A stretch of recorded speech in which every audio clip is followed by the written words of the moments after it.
Good morning and welcome to the Tuesday Morning Blitz for NFL Week 9, aka Kale, the entire halfway point of the 2023 NFL season. Give it up. It is I, Jackson Roberts. It is he, Kale Clinton. And I want to get two things out of the way right off the top, Kale. One, yes, I did buy this Seahawks hat this week, and yes, it did ruin their season potentially. But you know what? I'm not a Seahawks fan, so the hat's sick, and I'm going to keep wearing it. Number two, yes, I did go to the New York City Marathon yesterday. Does that mean I didn't follow football? Absolutely not. Red Zone was on the phone the entire day. Stoked to talk about it at the halfway point, buddy. As our in the seat football watcher yesterday, holding it down from home. What'd you think? It was awesome, man. First off, that Seahawks hat didn't ruin anything. The Ravens are just best team in football. They're it. But listen, we had matchups of either 5 or 6 win teams in every time slot on Sunday. The biggest marquee games lived up to their billing, and the games that we thought would be duds were awesome. Very surprisingly. More so in the 1 p.m. than the 4 p.m. window, but just a great slate. Not usual that you wake up to an awesome London game, and the London game was awesome. It was a tough day to miss, but it also felt like I didn't have it on, but it felt like a very fun red zone day. Felt like a very fun day to bump around and just get a taste of everything, because especially in that 1 p.m. window, there was a lot to love. I would agree, especially given, coming into this week, the 1 p.m. window did not look very exciting at all. And that's coming off the back of a week where I felt like the 1 p.m. window was actually bad. And I was home for the entire thing and barely caught anything exciting. This week, I'm on the fly. I'm all right, this might not be the worst week to be red zone, sometimes without volume. I don't think these games are super exciting. They ended up all being super exciting. I think Texans Bucks was, take the records out of it, and that might be the game of the year so far. So a lot of good ball to talk about, as you mentioned. A lot of very questionable ball as well, which in and of itself is very fun to talk about. But let's just start off right off the bat. Eagles-Cowboys. I mean, we could be talking NFC preview here. Did you feel like the Cowboys walked away feeling pretty good about themselves because they hung in there? Or did you feel like the Cowboys walked away thinking, how did we lose another tight game? Why does Dak Prescott always have those 2 or 3 moments at the end of a great performance that, didn't quite get it done? I think you got to be pretty happy with this one. Dak objectively played awesome. Really solid game from Dak. The fact that it just comes down to a game of inches at certain points, whether it's Dak falling short of the 2-point or Schumacher falling short of that, literal inches from the goal line, you got to come away pretty proud of that effort, especially considering the fact that there's not a ton behind CD Lamb.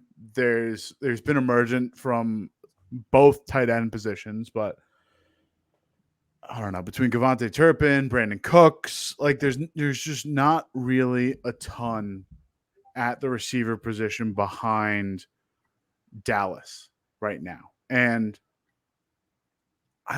you're playing an Eagles team tough.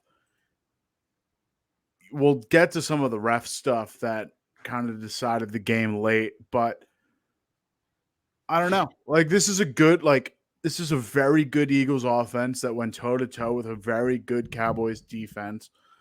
Cowboys offense executed in the ways that you needed it to. There's still some obvious concerns. There's still some creativity stuff, some straight drop back. I think you can get a lot more out of Brandon Cooks in a more motion heavy or just a better moving offense.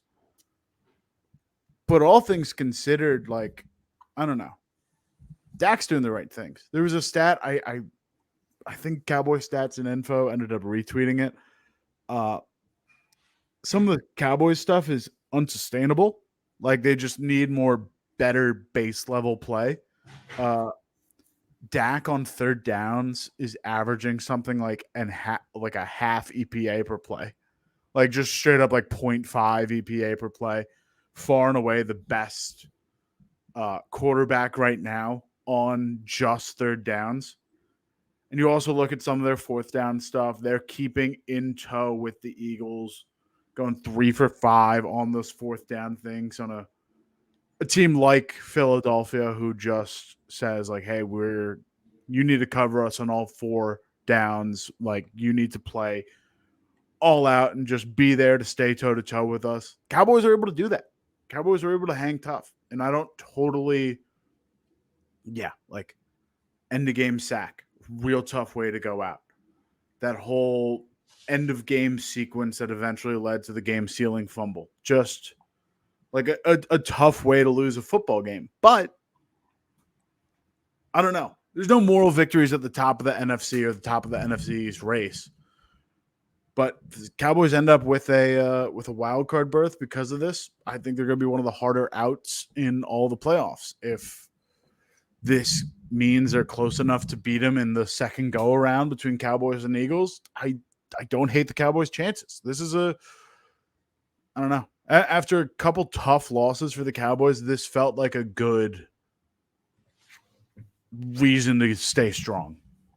I'm in agreement with you that, like, on the surface, and especially like if you just look at this game from a box score perspective, this game shows that Dallas is right there. The things that concern me are as follows. 1, I feel like this is sort of a trend that's developing. The Cowboys can look really good all game and just have those 2 or 3 plays in there that lead to a loss. The Eagles can look pretty mediocre all game and then just all of a sudden score back-to-back touchdowns in the third quarter and win. The Eagles kind of give me like great regular season, not sure they have it in the playoffs vibes. And in that sense, this NFC does feel pretty wide open because, you know, in our lifetime, there have been a lot of 8-1 teams. I'm not saying the Eagles are, you know, not legit by any standards, but when I look back on other, you know, 8-1, 8-0, 9-1 teams in our lifetimes, I've felt like there were much more dominant teams in the NFL. So this thing's still wide open. The Cowboys are still right there. But I mean, when you're going to outgain this team by 100 yards and, you know, I feel like from a passing perspective, they kind of found that second guy this week in Jake Ferguson, who's been coming on a little bit. But wow, is he really strong this week? And, you know, we worry about like who's this team going to on third down if you double their best receiver. I feel like they might have found that guy. So that's big for them. But there's all these moral victories. There's, you know, there's the offense coming together. There's, you know, you still feel confident in that defense despite giving up 4 touchdowns this week, whatever. You know, now they're 2-3 on the road. They're 2.5 games back in the division. So they're very unlikely to come back in the division. And, you know, they have this tortured playoff history. So as much as I want to feel good about the Cowboys, like their record and their history in the playoffs kind of is what it is until they prove it otherwise. And I'm just not sure this is the year they do prove it otherwise. And if they don't, you know, maybe Mike McCarthy's gone this year. Maybe Dak's not the starting quarterback 2 years from now. I feel like there's still a lot to be determined about this team. / I don't know if they've changed my perspective enough to feel good about them moving forward. Moving forward in this season, maybe you recognize that offense might be weak. And I said Schumacher before I meant Ferguson. Thank you for that correction. But it's just like Dak's the guy. Like Dak is a fringe top 10 quarterback who can absolutely get it done when he needs to, can absolutely make big plays. Defense is all there. The fact that they've kind of been able to immediately replace Trey Diggs with Deron Bland, very much next man up. This is incredibly deep Cowboys defense. It's been very impressive how they've been able to adjust, but you recognize the offensive weapons are a little bit lacking. Tony Pollard, we've already talked about at points this year, hasn't looked like the Tony Pollard that we expected him to be. They're not exactly getting a lot out of like Rico Dowdle and Deuce Vaughn. We've talked about how stagnant Mike McCarthy's play calling's been and just how kind of tepid and boring it's been. Just with the amount of creativity we see in the NFL, the fact that it's completely lacking from Dallas's offense is a bit of an indictment. But you recognize that there is a good core here. There is something worth building around long term. And I don't know. Looking at Dallas' schedule, the fact that they kind of just like they lose a tight one to the Eagles, they lose to the Cardinals in a scrappy Josh Dobbs team. We'll talk about Josh Dobbs later, and just get the doors blown off by a hot San Francisco team. I'd feel more encouraged by this Eagles loss than any of the big Giants win or the big New York wins or the Patriots win. Even that Chargers sneak out win that really could have lost down the stretch in prime time. Like this Eagles loss, there's no more, like I said, there's no moral victories in the NFC, but there's enough here where I respect Dallas right now. Not in the extent that they are one of the 5 teams that can win a Super Bowl, but on a good day, they can win against pretty much nearly any team in the league. I think so. So Dallas gets they have a huge penalty-aided drive to get down here, and all of a sudden they have 1st and 5 at the Philly 6-yard line with 27 seconds to go. Where's your level of confidence in them winning that game? Because I got to be honest, mine was still no more than 50-50 and probably a little bit less. I didn't feel like they had that one last big play in them yesterday because they had a lot of chances on the drive prior as well and couldn't quite get it done. I don't know. 50-50 is not a bad thing when it comes to the Eagles. Like when you're coming to the reigning NFC champs and the only one lost team in football. But remove the circumstances and just, you got to get 6 yards in 27 seconds. If you're a contending team, I feel pretty good about that. CJ Stroud did way more than that today. So just situationally, I don't have that kind of confidence in the Cowboys right now. It feels like as good a game as Dak can have. I don't know if that and I don't know if it's Dak. I don't know if it's the McCarthy play calling, whatever, but I did not feel good about them converting that touchdown at the end. Yeah, I'd put it more on McCarthy's play calling right now. Totally fair. Tools in hand. Dak Prescott, CeeDee Lamb behind the Cowboys offensive line with Tony Pollard in the backfield. And this tight end group, you got to be able to do something. It's at some point, there is a weak link, and right now I think it's play calling. Right now I think it's just McCarthy, not getting creative, dropping straight back, some base level play action stuff, but not a lot, not very motion heavy. I've got to pull motion numbers for them, but not very motion heavy, not very creative. Pretty straight and standard when it comes to a lot of their passing offense. It's just not that good.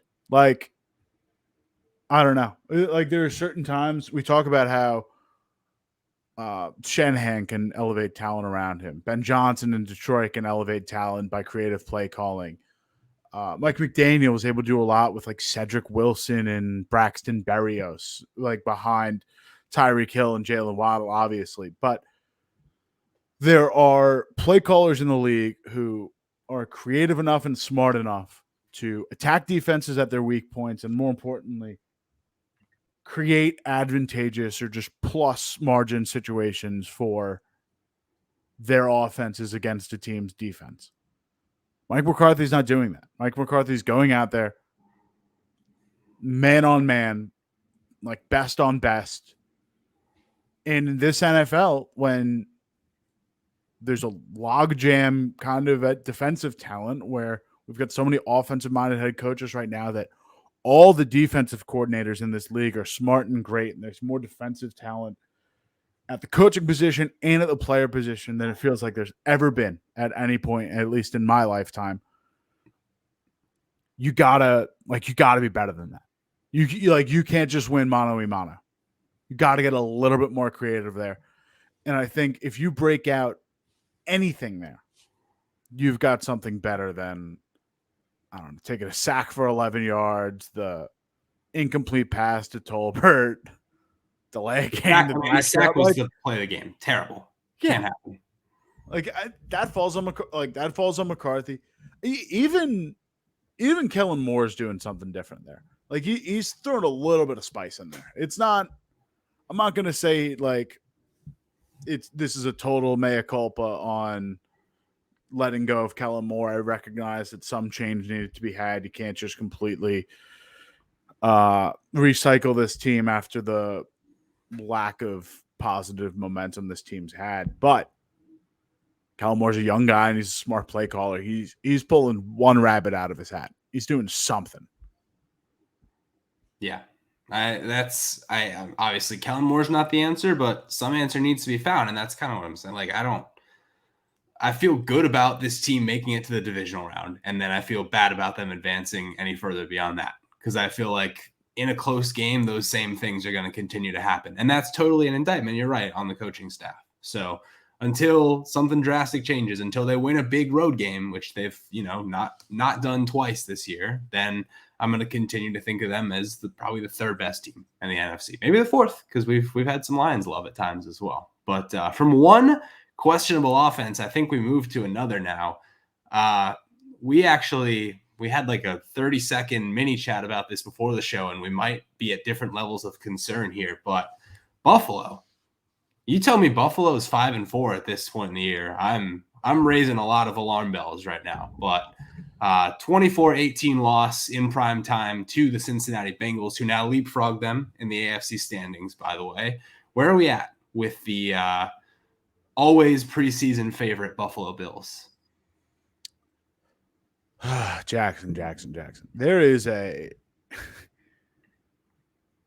part of my almanac entry in my season preview on the Buffalo Bills is that there's so many of those teams that we can reference that are just constant contenders that never get over the hump until they do. And Buffalo into this year has felt like one of those teams, just on the brink of something, constantly just a good football team, just can't make it over the hump. And this felt like the year, like, hey, maybe they could. They're getting old. A realignment and a readjustment is going to come at some point sooner rather than later. But you've got this core of Allen, McDermott, Brandon Beane, Stephon Diggs for now, locked in for the long term. They're one of the oldest teams in the NFL. This might be the end of this era, but like they're gonna still hang around. They're gonna still do stuff. I'm losing a little bit of faith here. My issues right now. The thing is, I projected this team coming into the year by our DVOA numbers. Buffalo was going to have a really good defense and an okay offense. Right now, DVOA numbers are updated today. They're second in offense. And they went up from last week. They are still a very, very good offense. Say what you want about, we can do the Cowboys thing like we just did, the lack of talent behind them. You're getting more out of Dalton Kincaid. Khalil Shakir probably had one of the bigger games of his short career thus far. He's only in his second year right now. He's a fifth rounder, but one of his bigger contributing nights for Buffalo. Stephon Diggs is still doing Stephon Diggs things. They're leaning a lot on him. They kind of run into the same problems. Brett Coleman pointed this out. They've got 6 run plays, and they're not good at running any of them. James Cook, 6 rushing attempts for 20 yards. Latavius Murray is 2 for 4. They are very bad at running the ball. But grand scheme of things, offense is still good. Josh Allen's still Josh Allen. He's playing near MVP levels. He's still playing very well. It's the defense, man. This defense is getting too banged up. And the guy, you lose Micah Hyde last night. You watch Terrell Barnard, who had stepped up out for the season, Matt Milano. You got Daquan Jones missing time. There are a lot of marquee names on this Buffalo Bills defense. Tre'Davious White as well. It's been in and out. You've got a lot of marquee names on this Buffalo defense missing time. And the guys that aren't, the guys that are playing, they're just missing tackles. Like there's some very textbook shit that they are not doing as a defense. It's kind of poetic right there. And it just holds them back. It just really does. Like Buffalo was dropped to 17th in defensive DVOA this year. It is 23rd in weighted, which is just playing more or weighing more recent games more than the start of the season. And small sample size, so weighted is a tough game. It's more of a second half of the season metric, something to look at as we go into playoffs. But it still just tells you right now that the Buffalo defense is playing worse right now than they did at the start of the year. This is not the same unit that we're seeing. It's pretty obvious by that, the way this team's been playing. But just the pieces you have right now, like, I don't know. It's a tough scene, man. Like, this was supposed to be a defensive-led team. The only reason they were still in the mix with Kansas City and Cincinnati at the start of the season was because their defense was so solid. Like, they were supposed to be a top 5, top 3 unit in the league. And now they're the thing that's just actively letting them down. Yeah, I mean, I could go both ways on this. And the reason I initially framed it from an offensive perspective was more so like the big games they've played. I think part of the efficiency conversation is that Miami game is still just skewing things so heavily. And when they have won, they've pretty much dominated. The Bills are still second in the AFC behind Baltimore in point differential this season. So on the surface and in terms of the efficiency numbers, they should be way better than 5-4. But here they are at 5-4. They're 9th in the conference. And I still feel like when they play these close games, the offensive efficiency takes a huge dip. And last night was my biggest wake-up call to that, where you look at, they go 7 plays, 85 yards on the first drive, and you're feeling swell. From that point forward, they get 48 more plays and can only eke out 230 from that 48. So we're talking like huge dip in offensive production. And like you said, they can't run the ball a lick. And when you have, a rookie tight end who's kind of coming into his own as your second best target, you have this one transcendent talent receiver who, he might be slowing down a little bit. So this is definitely like it's only going to get worse from here with Stephon Diggs. Like you're talking about, the peak window to win with this guy as your top receiving talent. I don't see the rest of this offense coming together enough to like outscore teams. And maybe you're right. Maybe it is more of an indictment on the defense because the defense isn't going to dominate games like this. But I feel like, the great teams of our era, there have been plenty of them that have been like 17th ranked defense, 2nd ranked offense. That sounds like every early 2010s Pats team. That sounds like until maybe last year, every Pat Mahomes Chiefs team. So like I just would have thought the formula for this team was with offense. And if you're just going off the season-long efficiency metrics, it still looks like it is. But then you watch some of these close games and you don't feel that same confidence. And it feels like they really only have 1.5 targets to go to and no chance at a ground game. So I'm pretty down on the Bills moving forward.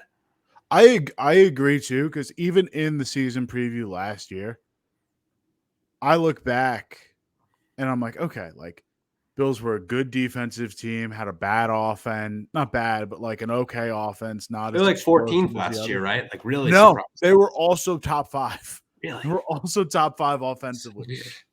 Like I'll pull it up right now, but they were excellent last year, and it just doesn't feel like that.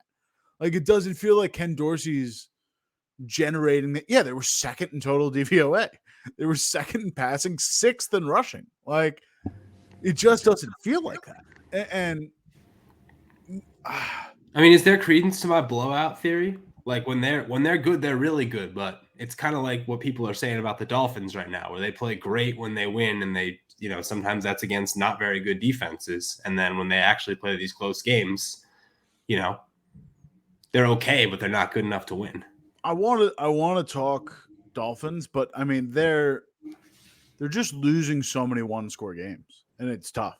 Like their two one-score wins are against the Giants and Bucks, and like both those games felt iffy. They should have lost that Giants game. Yeah, and the Giants might be literally the worst team in the NFL now. We'll talk about that. There's a lot. There's a lot. I'm doing a lot of kicking the can down the road on conversation. We'll talk about the Yeah, worst team in well, the NFL. just announced Daniel Jones out for the season. And Tyrod's on IR. Yeah. Tyrod. Yeah. I mean, they cannot, or maybe they can. Maybe they can start Tommy DeVito, but that's strictly a tank conversation. I just need him to win. I just need him to keep winning. It's so taunting knowing that the Cardinals are doing an active tank job by putting Clayton Tune in. The Bears just run the conversation for 2 of the top 3 picks. And then these pesky freaking Giants are sitting right in front of the New England Patriots. I need more blood for the blood god. I need New England to do worse. And somehow I need Tommy DeVito to come up with like a my cousin Vinny miracle win for Italians. Like just do something. Like channel the gabagool here, buddy. Like hey, he threw the ball forward this week, so in that sense, it was a lot of progress. Positive ADOT. It's huge. Working our way up. 6 sacks, but who's counting? Me. I am counting desperately. Do you want to close the loop on the Bills, or should we just jump right to the Dolphins because it's kind of the same conversation? Yeah, let's close the loop on the Bills. It's just, long story short, Ken Dorsey might take a fall in the offseason. It probably, this roster requires a holistic coaching change. Just it sucks to say, and I hope that doesn't result in a loss for Brandon Beane, because I think Brandon Beane has actually done a very good job of identifying talent. I think it's sometimes just the usage of this talent. But Victoria, the Bills fan, or Bills analyst at this point that I follow so closely on Twitter, pointed out the tackling thing has been a Sean McDermott problem for several years now. They've had so many people run in and out of this organization, big names, young draft picks, kind of an all walks of life sort of deal, and the problem just permeates across all these different players. It might just be a stylistic thing at this point, and they're kind of too injured right now for it to make a major difference defensively. We'll see how they start to acclimate players. We'll see what Rasul Douglas looks like when he's kind of 100% in the fold. We'll see what they look like as they start to rotate more players into that secondary. I know this Christian Benford, the late round cornerback that was outplaying Kaiir Elam for stretches last year. He's right now their second. He's right now their second cornerback behind Douglas. But if Hyde's out, I guess Rapp can step up. But they were talking about transferring Benford to safety in the offseason. So, like, there might be some more rotation there. But then you're a little thin at corner. They activated Josh Norman. Like, this is going to get very interesting very quickly for this Buffalo team. And I think it's going to be just their utilization is going to be really interesting. They've got like 3 or 4 linebackers left on the roster. 3 if Barnard misses any significant amount of time, or Bernard misses any significant amount of time. Like, all their depth is in this insane defensive line, and then just the next 2 levels of defense behind them. They're really thin. It's Can I give you the Bills' remaining schedule? Please don't. I mean, do, but don't. Because, I'm looking at make the playoffs odds, and I really want the updated ones, but they're not up after last night. Last night, I remember they said in the game, if Buffalo loses, they're 46%. Yeah. So the I'm going step on you. I odds. just opened it. I'm going sportsbook odds because going into the game last night, the Bills were minus 120, and the Bengals, who actually had a worse record than the Bills going into the game, were minus 290. So like something's up there, and then you go look at the remaining schedule. Okay, Buffalo gets Denver in Buffalo next week. That's a nice little, you got to win that one, obviously, but that's a nice little break. They go Jets at Eagles at Chiefs, Cowboys at Chargers. Then you get to break home Patriots and at Dolphins to finish the season. That's a meat grinder. And they're 9th in the standings right now. Would you take them at plus odds right now, like plus 120 to make the playoffs? Oh, yeah. No, I definitely would take them to make the playoffs because unless we're going to see 3 to 4 representatives from the AFC North, how many teams are going to be in this picture a month from now? Like, I don't think Steelers are good enough long term. They're the only team to be outgained in every one of their games and have a winning record. The Browns, I'll give it to because their defense is just playing at such historic levels, and Deshaun Watson, even with the help of a tipped, batted at the line touchdown pass, still played an okay game, like just better than he has. And I'm kind of locking the Ravens and Bengals at this point. Ravens best team in football. Bengals dug themselves a 3-game hole, but are looking like right out of it. Yeah. They're just we were talking about them having the meat grinder of a schedule. They won their last 3, and they might have just won the 2 toughest looking games on that meat grinder. So it gets pretty easy after this meat grinder. It definitely does. It definitely does. But like, I like Buffalo in there. I still don't hate Buffalo to win the division. They've still got that week 18 game in Miami. You got to handle, which you were going to mention, a week 12 to week 12 to end of year at the Philly. Only soft games left are Broncos and Pats. They've got. I was going to say Broncos and Jets because you got to give them the Pats just because, you can't give them the Pats because the Pats beat them. They did lose, and it wasn't some freaky 50-mile-an-hour win game either. Yeah, but you think Mac Jones is going into Buffalo and shocking the world again? I think I don't know, man. Bill sold his soul for 2 decades of success. He can't. And Kendrick Bourne's done for the year, and he was probably their only offensive saving grace in that game. Don't you dare disrespect the name of DeMario Papa. I'm not disrespecting the name. I'm saying in that game, their biggest saving grace was Bourne. Yeah, because Pop was in the doghouse. Pop was in the doghouse for like a week 2 punch out against the Dolphins. No, but yeah, at Philly, bye week, at Kansas City, host Dallas, at Chargers, host New England, at Miami. That last 6 weeks of the schedule is meat grinder. Is just saw blades. And you left one team out of that conversation of, last couple teams into the playoffs because you just read that schedule. There's another team in the AFC matching the Bills with 4 losses right now, 1 less win, but the Bills are about to go on bye. The Houston Texans have remaining at Cincinnati, then Arizona, Jacksonville, then Denver, the Jets, the Titans, the Browns, the Titans again, and the Colts. I mean, I know the Texans aren't as good as the Bills, but who do you like better to win a bunch of games going down the stretch? Don't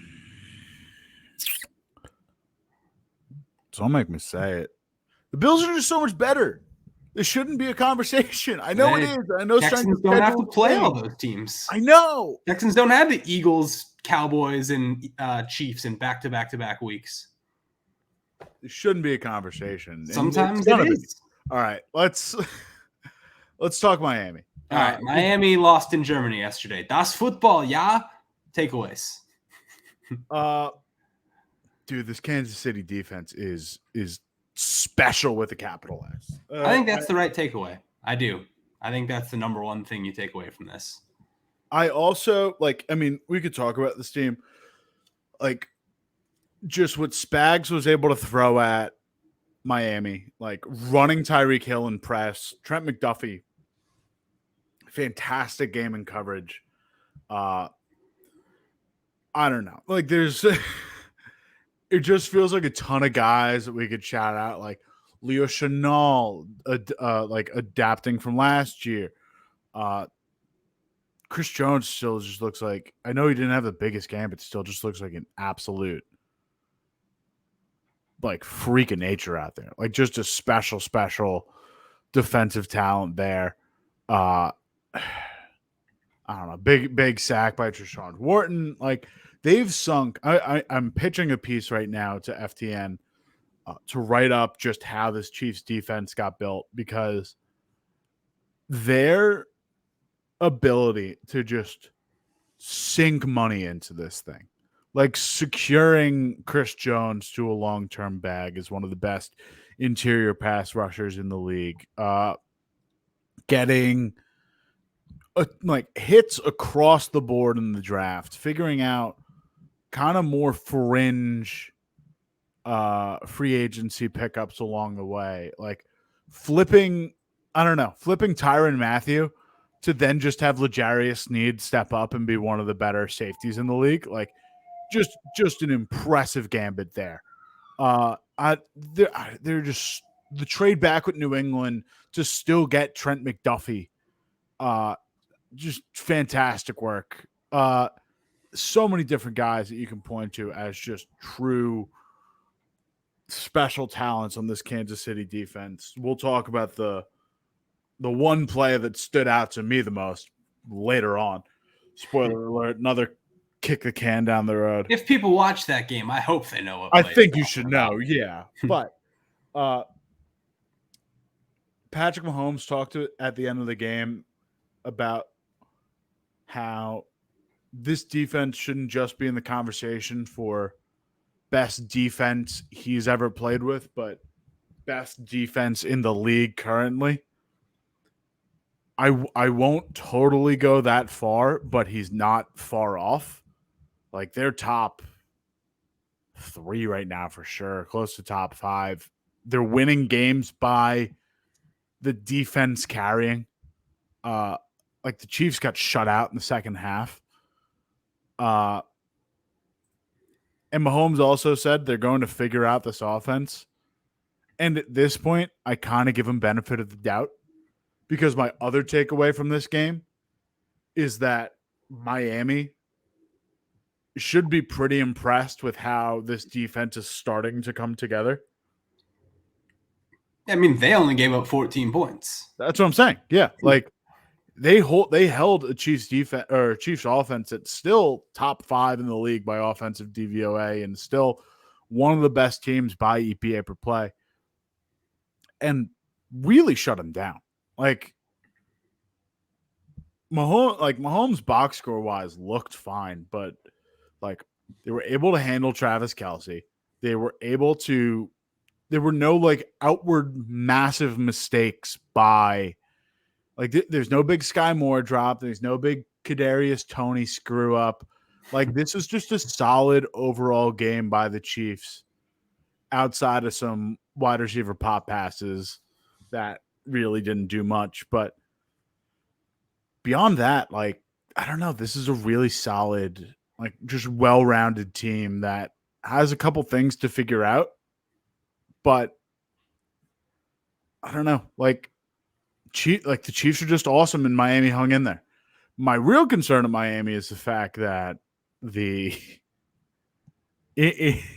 let's not talk about the home road splits, because it's tough when your road games right now include at Buffalo, at Philadelphia, and a road game in Germany against Kansas City.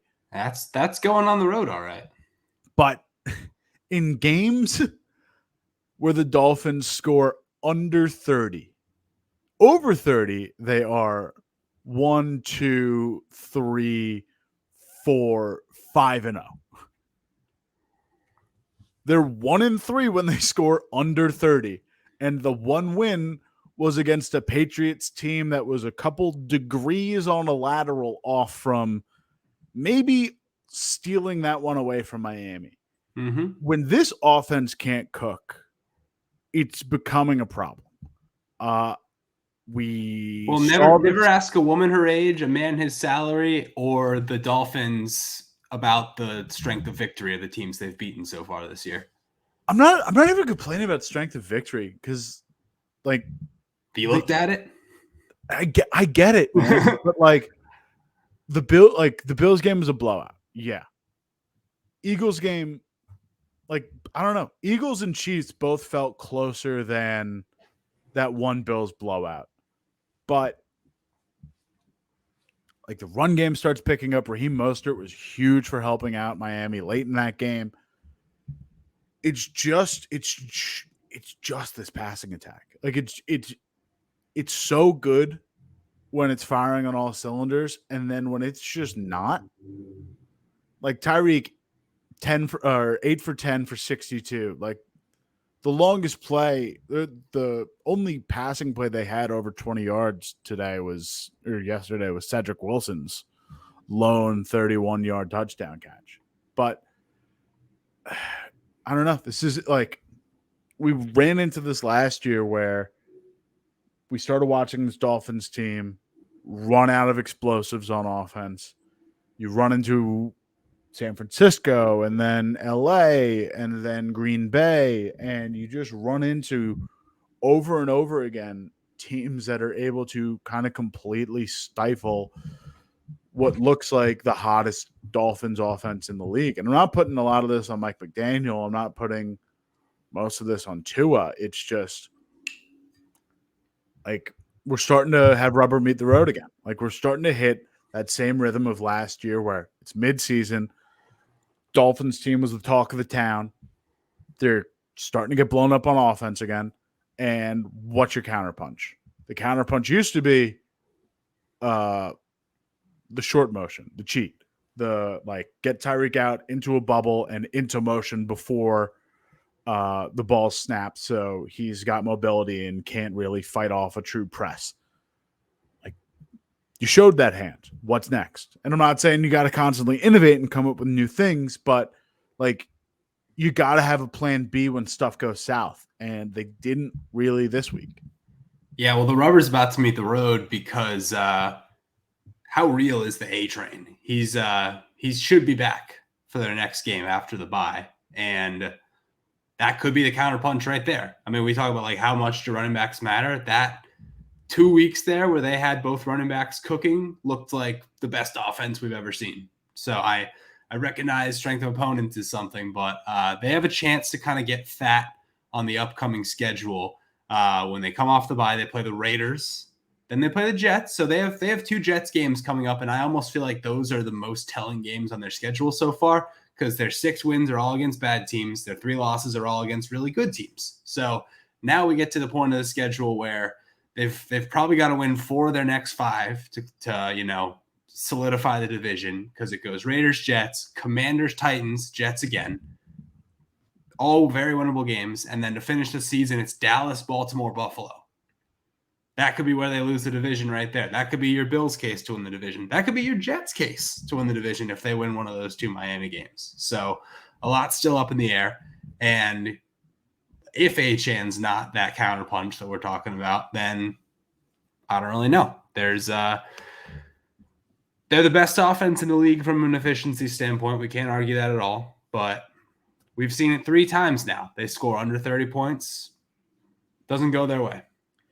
The Dolphins have the 7th ranked hardest future strength of schedule by DVOA. And there's going to come a point where that's like 2nd or 1st once that Commanders and Raiders slate is out of the way. Yeah. It is really funny that the top 11 strengths of the schedule the rest of the way, all AFC teams. Like the difference in conference right now is insane, staggering. Yeah. But just to circle back on our AFC North conversation, hardest strength of schedule left, Cincinnati. 2nd hardest, Baltimore. Bills ranked 5th in there, by the way. I didn't hear Pittsburgh. Pittsburgh is 10th and Cleveland is 11th. Steelers have it made, man. Keep winning these crappy one-score games that nobody enjoys watching. We're not going to talk about the Steelers, though. Don't make me. We're going to talk about some other really funny football teams right now. I told you last night we would talk about a group of teams that all had the same record, but I didn't tell you what that record was. And I didn't look to not cheat. I didn't even look at standings or anything. I'm going to give you – look, if you're 4-5 at this point in the season, traditionally speaking, you're not feeling good by any means. You're feeling, though, like you probably have some juice left. It's past the trade deadline, so you're not going to improve the roster, but like, let's see how the rest of the season goes. This might be the most chaotic and embroiled in turmoil group of 4-5 teams we've ever had, and there's 4 of them. Those 4 teams, Kel. The recently fired the head coach Las Vegas Raiders, the Indianapolis Colts, whose quarterback is done for the season, and they give up like 40 points a game to teams not named the Panthers. The Washington Commanders and the Atlanta Falcons, both of whom might not have their head coaches at the end of the season. So I just ask you, given that absolute group of chaos, like which of those 4-5 teams, if you're a fan today waking up on Monday, November 6, 2023, are you most excited to follow the future of? Are we talking about this season or are we talking about long term? Both. Like, just like, as a fan, where's, scale of 1 to 10, where's your happiness at? Where's your future optimism at now and in the future? Short term, one with a bullet is the Raiders in terms of optimism, because I co-write a newsletter for Heavy for some daily fantasy stuff. I'm not a daily fantasy guy, but it's good reps, and we make good content. I had Stroud as my quarterback pick for yesterday, and we'll talk about him. Love doing a we'll talk about. But the end of each newsletter is a one more thing section where the author kind of just gets to riff on whatever they want. And I called my shot Sunday morning. I said, I'm all in on this Raiders team going forward. Because, like, partly you got to think about just the under-indexing of what this team is. You have a top 3 receiver in football in Devontae Adams, a league leader rusher in Josh Jacobs. You can be very generous and throw in like an improved offensive line, a very solid slot in Hunter Renfrow, a guaranteed 100 catch guy in Jacoby Myers. But like, this is an objectively good football team that is or good roster offensively that is playing poorly. So you got to have some sort of revert back to the mean. But man, the vibes on this team, unprecedented. Antonio Pierce getting into the locker room and talking about the 07 Giants, and Josh McDaniels saying, "Don't you dare," and that leading to a firing. That story going around from Rappaport and Glazer has completely changed my mind on this organization and made me think that all the bad blood was coming from McDaniels. This team is shooting hoops in the locker room. They're smoking cigars. Have you noticed that anywhere Josh McDaniels goes, everyone who works for him ends up hating him? Like, it's an unfortunate pattern at this point. Yeah. It's a bit of a like Carl Robinson thing. Like, he's kind of just an energy vampire. Yeah. And look, you can be a good coordinator and a terrible head coach. I feel like that's been pointed out a lot in different circumstances this season for other, failed coordinators. But Josh McDaniels can be remembered as a really good offensive coordinator and a disaster of a head coach. And it is just a completely different skill set, completely different mindset. Responsibilities are on a totally different level, even though it's, the logical next step up from the previous gig. Now, I do want to rain on the parade a bit because we brought up the strength of schedule a minute ago. We said 1 and 2 were Cincinnati and Baltimore. 3rd is Las Vegas. Oh no. Yeah. What? So in terms of like legit optimism, Not high. But Well, they haven't played the Chiefs yet. Not once. yeah, that's Well, an that's issue. 2 losses. So At Miami, nope, not happening. no, no, they're not. They got a road game against Miami. They've got the scrappiest Vikings team on God's green earth. Yeah. Are you excited for Raiders or Jets at Raiders Sunday Night Football next week, which the NFL had the option to flex, but said no thanks. We like this. Waiting all week for Sunday night, more like it. But yeah, so Raiders won just off vibes, kind of a fraudulent one. Choose the Colts. I had the Colts 1. Yeah, I think Colts are the real one, but I just wanted to talk Raiders vibes. Colts are kind of awesome, man. Josh Downs getting hurt puts a damper on things. We'll see how he sort of heals up there, but legitimate dynamic rushing attack. Offense looks back. Gardner Minshew's handling things well. Might be one of the better backup quarterbacks in the league right now. Defense looks awesome. Defense looks very solid. Yes. No, there's a lot of things to be optimistic about with that defense. Can you look at their last 3 games before this one and still tell me? No, I recognize what you're saying. The defense is showing a lot of things conceptually, like schematically, that are interesting. Personnel wise is good. They're 12th right now in defensive DVOA. Like, they are a good defense. Like, Zaire Franklin leads the leagues in tackles right now. They're getting a lot of stuff out of their cornerbacks. Like, this is a solid unit that is arguably, like, again, under indexing because of, like, just more injuries. Like, Shaq Leonard hasn't looked like Shaq Leonard yet. This is still just an awesome defense with a defensive line of, like, I don't know, Forrest Buckner, Kwity Paye, Samson Ebukam. Like,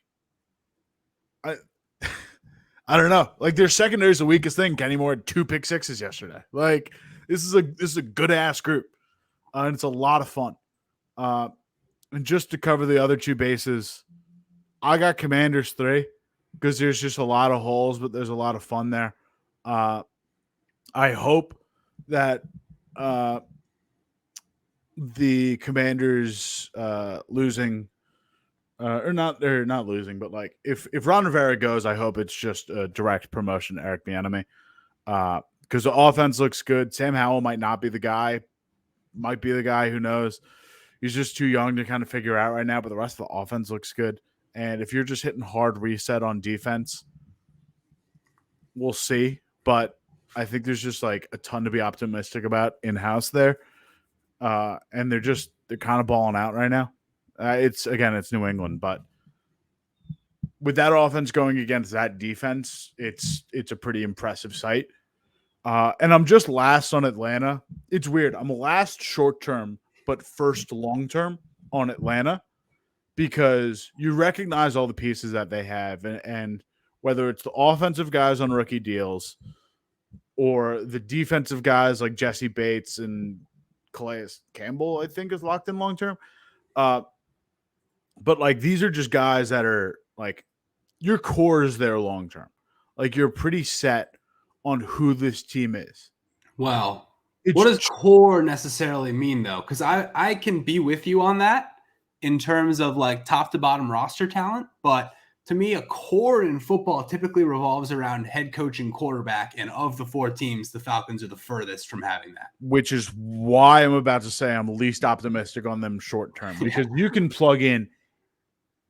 And I'll rewind, just hard rewind, because I was about to say you could plug in any quarterback to this system. They did. They're going to thrive. They plugged in 2, and neither of them have done that well. It's not an Arthur Smith. Like, it is an Arthur Smith thing for me because he's kind of getting cute with it, but it's also not, because I think it's truly just how bad this quarterback situation is. Like, I'm about ready to stick in Logan Woodside and see what he's got. I don't know who that is. He's the 3rd stringer. Well, I gathered, but Like, I can't give you a piece of biographical information about Logan Woodside. I think he made one appearance last year. No, he is. Sorry, he is 3 career passes. I'm going to give you gut reaction looking this guy up, whether or not I think he can be successful. Oh, God. No. Where'd he go to school? Toledo, 2018 draft pick, 28 years old.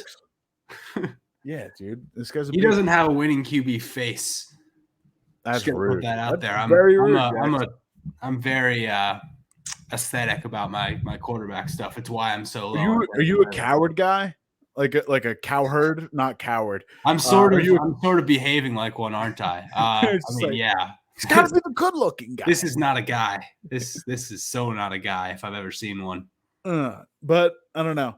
I thought Heineke was like consummate replacement professional, where you can plug him in wherever. He was able to replace Ryan Tannehill, Ryan Fitzpatrick. He was able to replace Carson Wentz.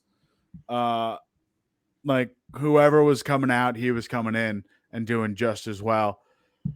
Not the case. Kind of blew that one a bit against Minnesota. Not the offensive ceiling necessary to win games right now. And Desmond Ridder, I think, is just too fast and loose with the ball to kind of be good, at least in the short term. And I think this team is on a more short-term trajectory with the way their cap and talent allocation currently lies. So, yeah, I'm most optimistic on them long-term, but I recognize how bad the quarterback situation is short-term that's actively holding them back. That, like, in terms of our 4 and 5 teams, I know we're doing this exercise because 3 of those teams won and 1 of them lost, which is how we got to the 4 and 5. But the Falcons' loss is like is not a franchise, a season-changing loss yesterday. That just, one of the easiest schedules in the league, easiest remaining. Now you're reconsidering your whole deal, because if you make the playoffs, you're not winning a game. Like you've kind of understood that going in, and there's no solution midway through the season that's, hey, we'll find a quarterback. Your chance was Josh Dobbs. Yeah. Like there's no solution here. There's a good 9-8, 8-9 division or playoff appearing season. See 2021 Eagles, and then there's like you can make the playoffs and still have absolutely horrific vibes. See 2022 Buccaneers, and this is swiftly trending towards the lower end of that. And I don't even think they're going to make the playoffs anymore, even if they're the most talented roster in this division. I think they're cooked. To be fair, that Bucs team almost beat the Rams. Like that was not like a dog. That was not a dog L.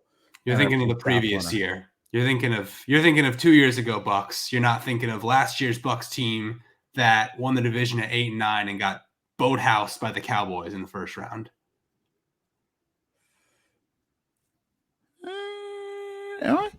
Yeah. Okay. Rams didn't make the playoffs last year. Wait, who made the playoffs last year? Not the Rams. Oh, no, you're right. No, you're totally right. My bad.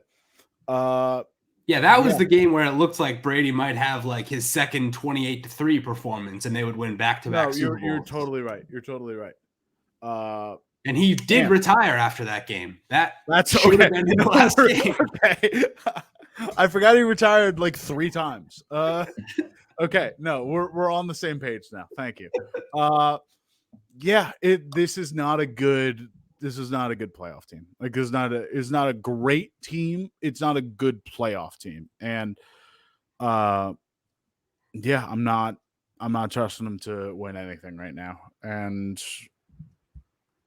next year's the year they're gonna get Bo Nix, they're gonna get like Jaden Daniels, they're gonna find someone at the second half of this draft or day 2 of this draft, and they'll cook. Because this team is a legit good roster. It's just you don't have a good quarterback on it right now, and that's the problem. It's precisely what they said they were going to do with Desmond Ridder. So I don't know. Yeah, but Desmond Ridder was like a 5th rounder. Like he was a 3rd rounder, wasn't he? In the 80s somewhere. I'm pretty sure. No. Was he the first quarterback taken, or was it Malik Willis? No, that was Pickett. Pickett was the first quarterback. Oh yeah, duh. Sorry, but he was in the 80s. He was definitely picked in the 80s. Who am I? Oh no, I'm thinking of Howell. Sorry, Howell's the 5th rounder. Malik and Desmond were picked like 3 and 4. Since it's the most important part of the segment, let's close the loop on Logan Woodside, who Kale wants to see get a chance. Logan Woodside got drafted in the 7th round in 2018, and less than a month later got a DUI in Bellevue, Kentucky. He got released twice. He spent some time with the San Antonio Commanders of the American, what was the AAF? I don't even remember what it was for, but he played American Association of Football. Yeah, there you go. He played in the AAF, and in his NFL career has not recorded a start yet. So let's do it. Better than what they got going right now. Let's do it, man. Mac City. All right, game ball. I think it's game ball time. It's game ball time. It's so game ball time. I'll let you go first for a couple of the other categories, but like there's game balls and then there's game balls. And what CJ Stroud did yesterday was like maybe the game ball of the season so far. Let's run through it. Set a rookie record for any rookie in any game ever with 470 passing yards. He threw 5 monster touchdowns, 3 in the 4th quarter. If that wasn't enough, he gets the ball back with 46 seconds left, needing a touchdown from a touchback, 75 yards to go. Boom, boom, boom, 5 for 5 passing, easy, does it with 6 seconds to spare. And this dude's making Tank Dell, Dalton Schultz, Nico Collins look like Noah Brown. Noah Brown just came back from the dead. We forgot he was alive. He's making all these guys look like fantasy superstars. Like Tank Dell is going to be the most added player in fantasy this week. Nico Collins, the best receiver, and he had the worst game of the 4 that you mentioned. Get him for next week. I mean, first of all, somebody took that Carolina loss to heart. Like, I know it's like it's him versus the Panthers defense. It's not him versus Bryce Young, but he didn't like that the guy drafted ahead of him, who everyone was saying he was better than, got his first win at his expense. So here it is. Here's him saying like, no, that was a fluke. And we talked about the rookie record, 470 passing yards. Having a game with 450 passing yards, 5 touchdowns, no interceptions has only happened 5 times before in the history of the league by anyone. Yeah, there's been a lot of good quarterbacks in the league. Only the 6th person to ever do it. I have one long thing I want to do about I have one long thing, one short thing. Pick which one I do first. I guess we should do the short thing first so you don't accidentally forget about it. CJ Stroud has more passing touchdowns right now than Kenny Pickett. Like career. Oh, career. Oh. Career. I can't say I'm shocked by that. It's a little shocking. No, the long thing is CJ Stroud's biggest knock coming out of college was the fact that he was I heard this from a lot of people. I heard it from Richard Johnson, a split zone duo, when breaking down his college tape. I've heard it from like a bunch of different draft guides that I was reading, that one of his biggest draft comps is Jared Goff because he couldn't handle pressure super well and thrived most specifically in a clean pocket and was able, like when he was in a clean pocket, he looked awesome, but you struggle to improvise under pressure. That just hasn't been a thing this year. His pressure numbers aren't great when he's actually like diagnosed with a pressure. He has one of the lower completion percentages in the league. He's bottom 5, minimum 20 pressures, 40% completion rate under pressure. His 4.4 pressured yards per attempt is I think bottom. Sorry, I hate counting on the fly. 8th lowest, minimum 20 pressures. But the thing is, he's not making mistakes under those pressures. His improvisation has been extremely impressive. Pockets have been getting blown up. and he's just been able to kind of roll out of them and mitigate and throw away, improvise a little bit with his legs. He's like, he wasn't defined as like a big runner in college or coming out of college, but he can run. He's super athletic. And just under pressure this year in general, 1 touchdown, no interceptions. Like, you'd think all that pressure is going to result in mistakes. CJ Stroud has one of the lowest interception-worthy throw rates in the NFL right now. One of, if not the lowest. He was, last time I checked and I was writing up my piece, he was 3rd behind Matthew Stafford and Jared Goff. Throw in Deshaun Watson, but he had several missed games. So as a volume stat that gets thrown off. But with players with as many starts, or at least a 1-game difference of bye, Stroud is one of the most interception-worthy throw-averse quarterbacks in the league. And also, like, on top of the pressure stuff, is numbers against the blitz. He leads the league right now with minimum 20 pressures, or among quarterbacks at minimum 20 pressures. He leads the league right now with a 10.5 ADOT, or 10.5 yards per attempt. Sorry, not ADOT. 10.5 yards per attempt when blitzed. And he's seen 52 blitzes this year, which, you know, Jalen Hurts has seen 105, but like, he's still doing extremely well when put in these pressure situations. Like, he's mitigating mistakes. He's like stepping cleanly into throws. He's improvising when he needs to. He's getting the ball off quick. He's really not hurried often. It's like, you know, 7 or 8 games into his career, CJ Stroud looks like a pure veteran. Like, he looks awesome. I don't think it's too hyperbolic to say that he's a top 20 quarterback right now. I'm not going to go top 15 because we've got such a we're so lucky to have so many fun young quarterbacks right now and so many dynamic athletes. If you want, I will. But it's just, if I'm not going to that extreme yet, because it's like a can I see more sort of thing. He's a guy you win because of, not win with. Like he is making plays on his own, and that last 47 seconds of that game is proof positive of that. Yeah, and the Bucs should be, you know, I'm not saying the Bucs are a great defense by any means, but they were 13th in defensive DVOA coming into the week, so it's not like you're just fattening up on cupcakes. Like, that's a legit win, totally driven by him, and I think we're a long way away from seeing that with Bryce Young.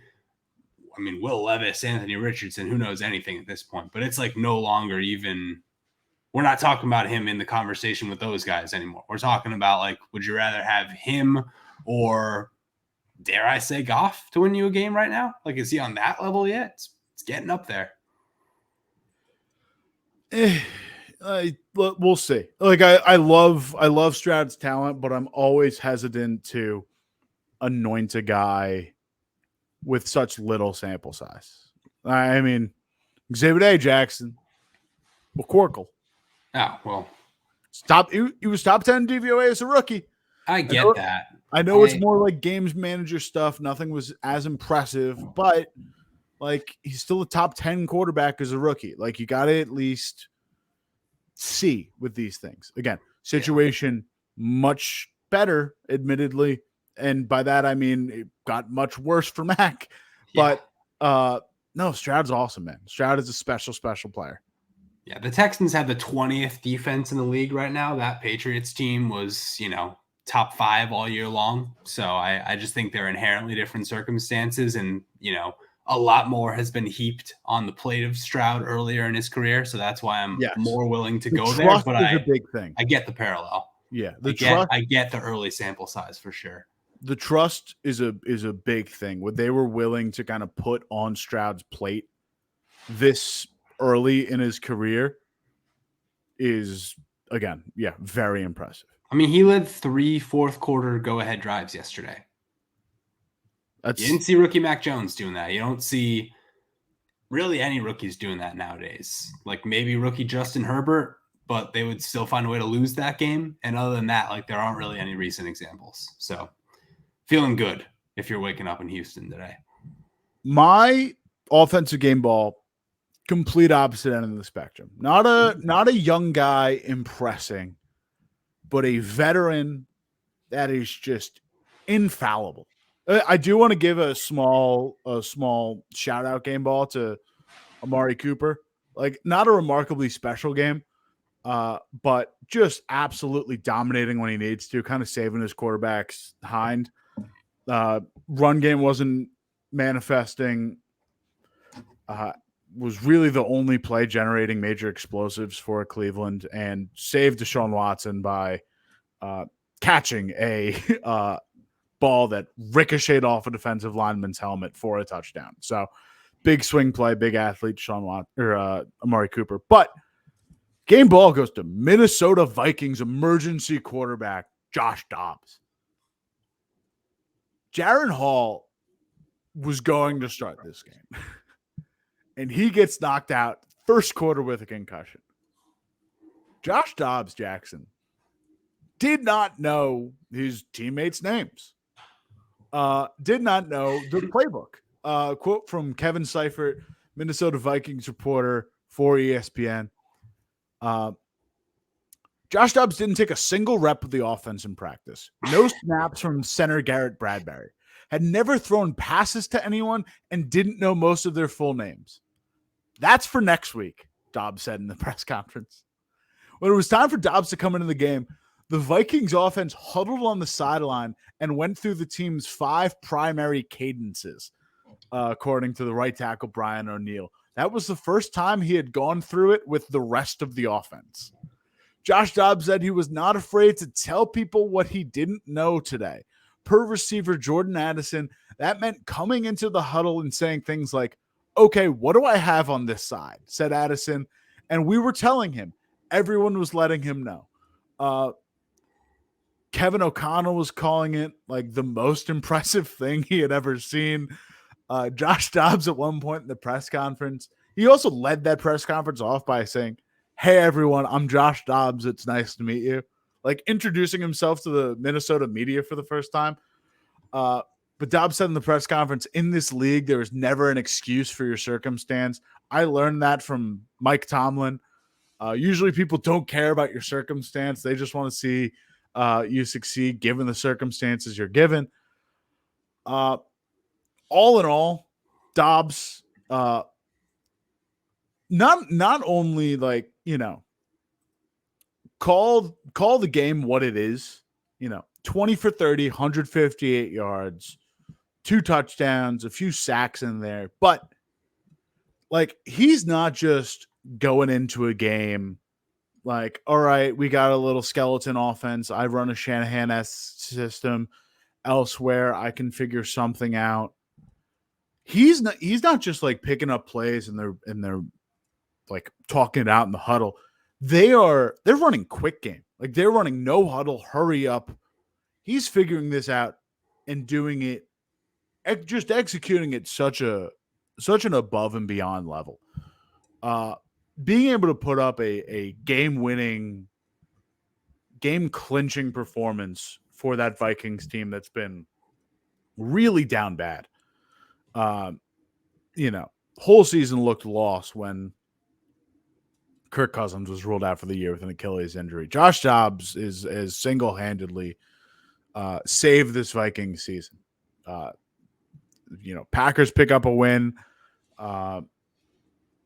If Minnesota drops this game like it looked like they were going to for most of it, like that NFC wildcard spot becomes a bit of an issue. The NFC North picture becomes a little bit murky. Now they're sitting right behind the Detroit Lions. They're in firm position for a playoff berth. This all falls on one of the most impressive spur of the moment Josh Dobbs performances. Not to, outshine Baker Mayfield's Thursday night Rams heroics last year, but like one of the craziest on the fly performances I've ever seen from a quarterback. Couple things on that. One, what's the common thread between Amazon Prime quarterback Baker Mayfield and don't know my teammates' names, Josh Dobbs? Gonna have to go with the coaches they were playing against, because Josh McDaniels was on the opposing sideline in that Baker Mayfield game. And I don't know if I think Falcons fans are, but I don't know if the rest of the country has come around to the bumbling mess that is the Arthur Smith tenure. And we're going to come right back to all this in head scratchers, because like, just keep in mind everything Kale just said. Somebody had to lose to that. And yesterday that was the Atlanta Falcons. So just file all of that away. But on the positive, like, the Vikings are going to make the playoffs now. Yeah. It's just the way the cookie crumbles in the NFC. Like, there's nobody to challenge them for that like 6-7 spot. What, are you afraid of the Commanders all of a sudden? Do you think the Rams are going to come back from being 3-6? The Packers, who we said welcome to Tankathon last week, and then happened to beat the Rams without Stafford. Like, this is catastrophic in the NFC. So the Vikings are going to waltz into the playoffs, and I'm glad that like somebody as awesome as Josh Dobbs gets to be the beneficiary of that. Yeah, man, it's special. That's just a great team win, and a guy who doesn't know his teammates yet. He said he had first names down and a few nicknames, which is funny because like last names are what's on the back of the jersey, but I'm going to learn the first names. That's good. Yeah. That's good friendship. No, exactly. He was asked in the press conference if he would be able to like do a kindergarten name exercise of like, here's the photo, here's the name, can you match them? And Dobbs just said, I would be a bad teammate today. There you go. Like, but he can't. That rules. That does rule. Defense, I think it was really easy for both of us because you claimed yours at like 10 a.m. 6 a.m. And then I looked back at box scores and was like, this guy had 2 pick sixes. So which one do we want to do first? Thing is, it was like, not to throw out 20 names again, but like, it was a good day. Like Max Crosby in that big Raiders win had 3 massive sacks. In a game the Saints almost dropped to the Bears, Paulson Adebo had a pair of picks on Tyson Bagent. Packers played particularly well on defense. I get it was a Brett Rittman in there, but it was like, again, like just a lot of good defensive performances around the league. But when you could get one of the highlight plays of the year, out of a game at 10:30 in the morning while you're having your cup of coffee, you take that one to the bank. Now, Jackson, you were privy to the conversation. I don't know if you were totally engaging in it. This was Nolan and I having this conversation. I was trying to get across Manhattan on marathon day. Like literally cross over the marathon route and get to a spot like 30 blocks uptown. So I was privy to the conversation, but suffice to say I wasn't joining in very enthusiastically. No, fair. Fair. So just to get away from it, the play we're referring to is the strip by Trent McDuffie on Tyreek Hill, recovered by Mike Edwards, and then lateraled to Brian Cook, who I can't describe the run, Jackson. I'm assuming you've seen the highlight, but I saw what you said about it first and then saw the run, and I was like, he's right. No, Brian Cook ran like, I know mechanically running is pushing off the ground to accelerate, but it literally looked like his feet were like clawing at the ground, like propelling him forward. Like every step was accelerating him. Like the way he runs that is so goofy. And I'm not saying goofy in a derogatory way, just like legitimate, like, I don't know, like a track star in quicksand, like just like he's trying to triple jump, like propel himself off the ground and just accelerate down the sideline. I'm going to give this game ball to Mike Edwards because not only did he recover the fumble and execute the lateral to Cook, but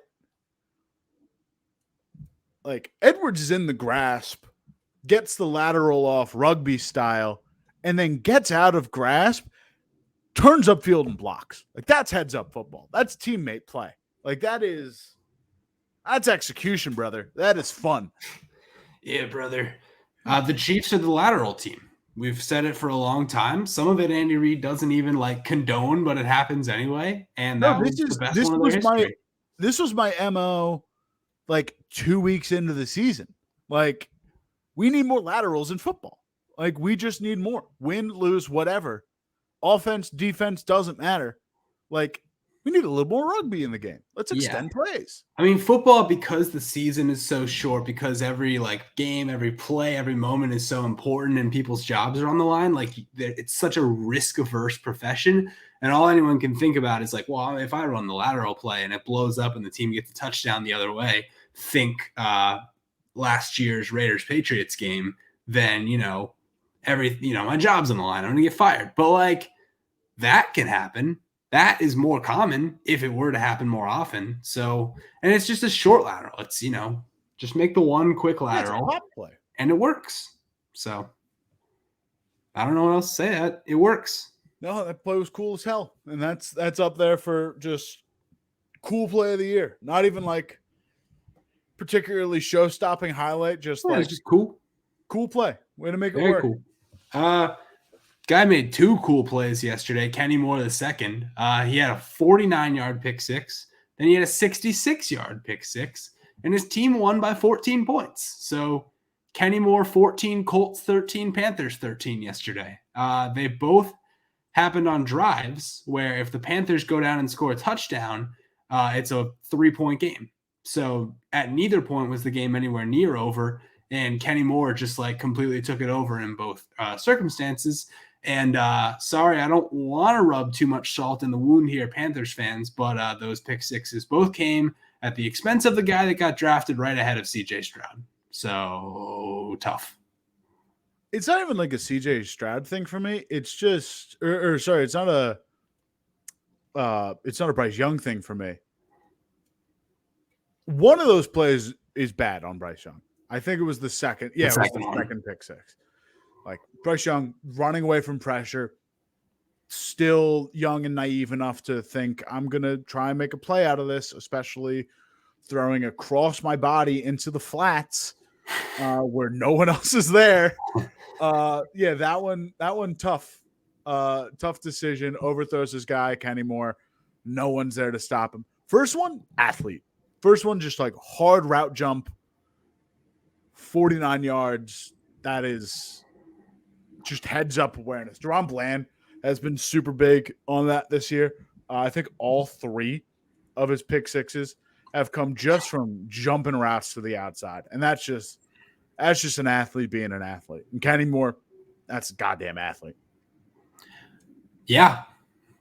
That's going to earn you not just a defensive game ball from us, but you're going to get some hardware from the NFL for that one. That's probably the easiest choice they'll have all season.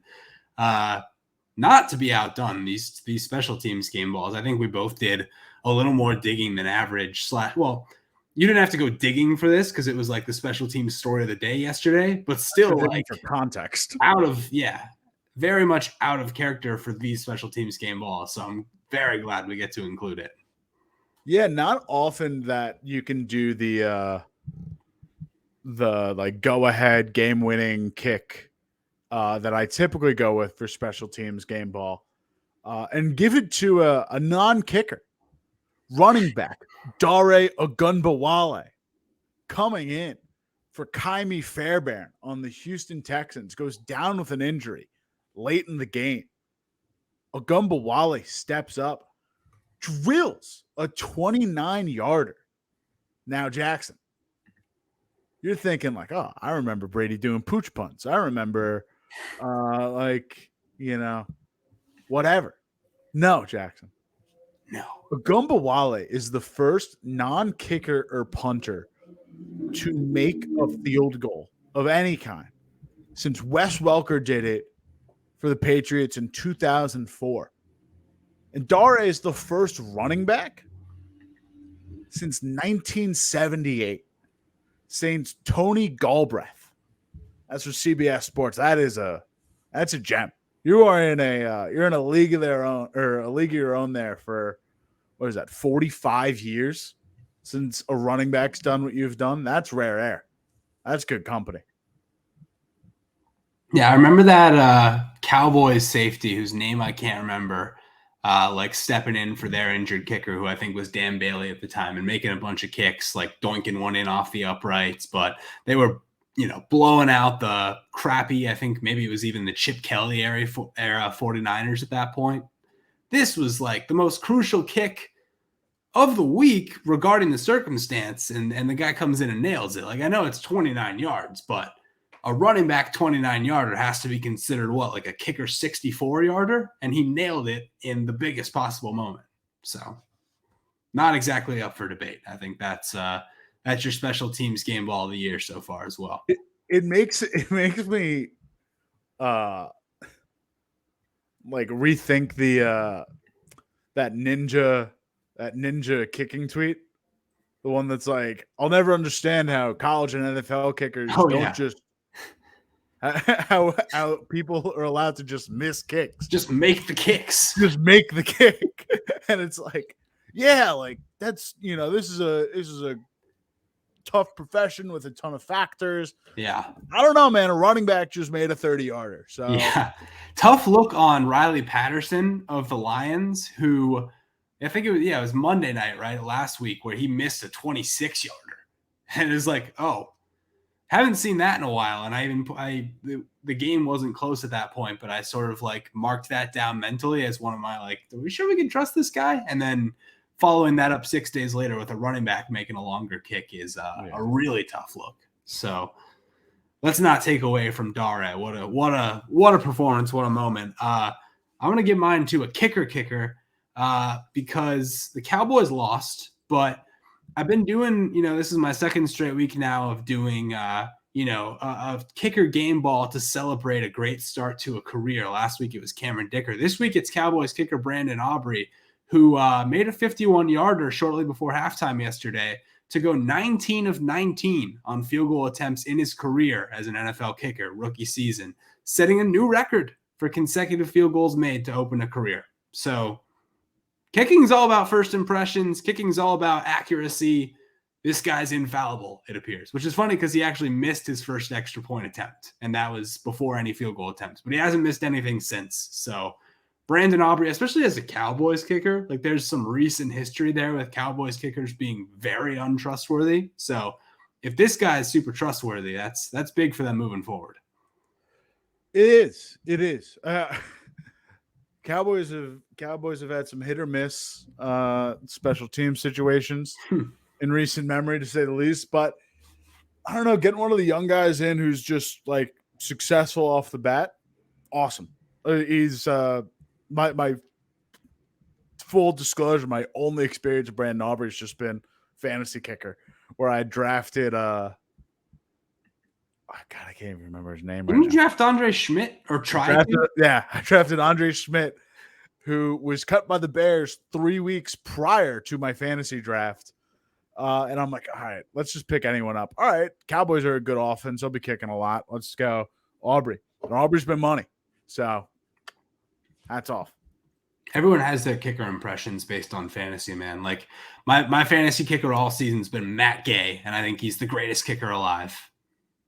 Mine is now because of a lot of roster shuffling is Grupke for the Saints, who's the biggest boy man I've ever seen. Like just looks like he's 12, and it's no fault of his own. Like he's just a very young face, but it's just tough when it's the ESPN headshot and you look like Leave It to Beaver. Like it's a tough scene. Yeah, and he's missed some as well, but hey. Saints, you might be seeing him in a crucial playoff kick scenario the way things are going for the Saints.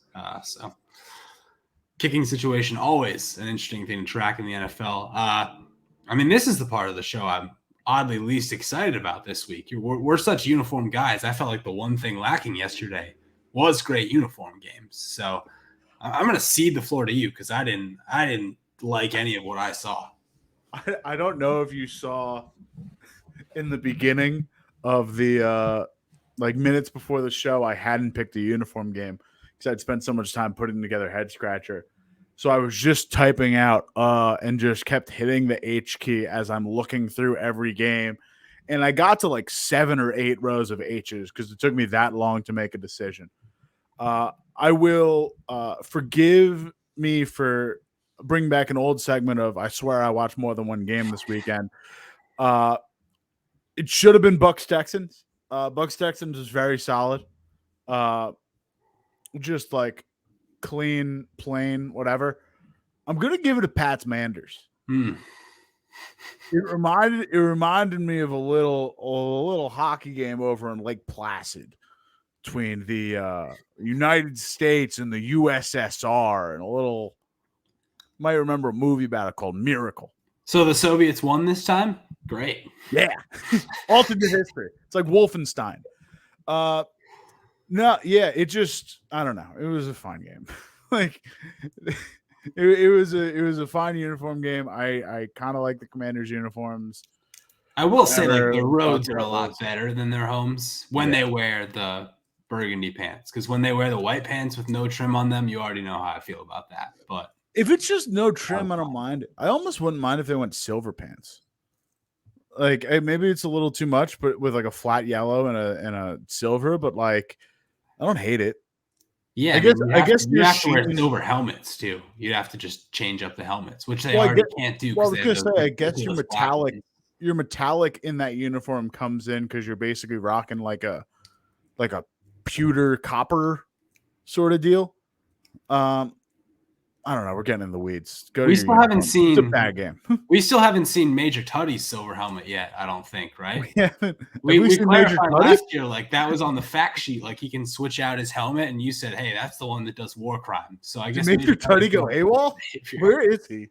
I don't know. I mean, we knew they were getting sued over his very existence, so I wouldn't be surprised if he's in hiding. But come on, Major Tutty, show us your stuff again. My uniform game, again, I said like I felt like there were no A or A plus games this week, but maybe like a solid B plus in a down week is Bengals Bills for me. I think what it was there's something about like the jungle aesthetic, and they have the tall grass on the boundary walls all around the stadium, like something about that in prime time under the lights did it for me. These are like they're good Bengals uniforms. They've grown on me for the past few years. I like the black look at home with the orange helmet. I think it's good. Bills, sure, like very solid. Everything about this game was just very solid. So in a week where there was like nothing great, I'm going to give like the X factor to the nighttime game and go ahead and give Bengals Bills my uniform game ball. I do like the aesthetic of the Bengals whole stadium. I just like teams that embrace a theme. Like I guess the bank, like outside of the Buccaneers, I don't really know who else does, but the Bengals feel like the football equivalent to going to like a rainforest cafe. Yeah. Like, well, the Raiders play inside a giant camera lens with a big old flame in it. So I don't know if that's it's not piratey at all. It's weird. Buccaneers have a freaking pirate ship in their stadium. Yeah, more teams need that 100%. The Jags have a pool, but I don't think that does counts. Feel very dirtbag panhandle Florida. Like that rules. In the same way that the Diamondbacks also have a pool, and that feels very like dirtbag zona. Like other identifiable elements. The Patriots have a lighthouse.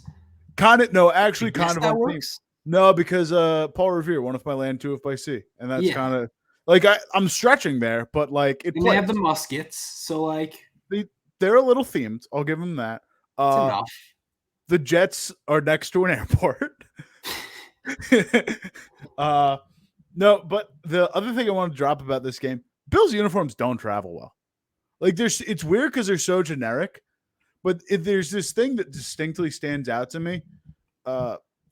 Looking back to last year's Miami game where it was like 90 degrees, it just looked like they were wearing like winter coats in Florida. Like it looks like they were all wearing sweaters, breaking out the Christmas sweaters in July. Like their uniform is so distinctly winter feel to me. and I know this is me playing like weird heady stuff with the uniforms the way I typically do, but like it just doesn't travel well. It just looks like distinctly so cold weather that it just doesn't look good. Yeah. I don't know I what think it is. that's a perfectly legit take to have. I'm behind that. Like I mean, in a sense, it's good because like they're gonna play most of their games in winter. But what's that gonna look like in Miami week 18 with the playoffs on the line? You know, uniforms don't travel. They're probably gonna have to wear their blues because Miami always goes white at home. So they're gonna look toasty again. Take off that hat and scratch your head, Jackson. What's been grinding your gears this week, dude?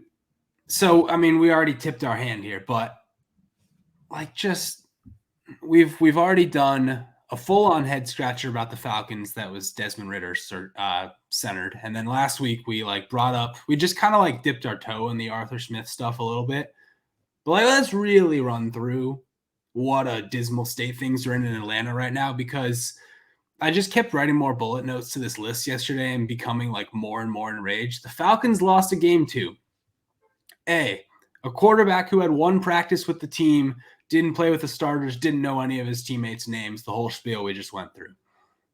That team also was missing two of their top three receiving targets. That team was also, Cam Akers goes out in the middle of this game, and between him and Madison, they had 3 yards per carry on 23 rushes. It's also a middle-of-the-pack offensive line missing its star left tackle.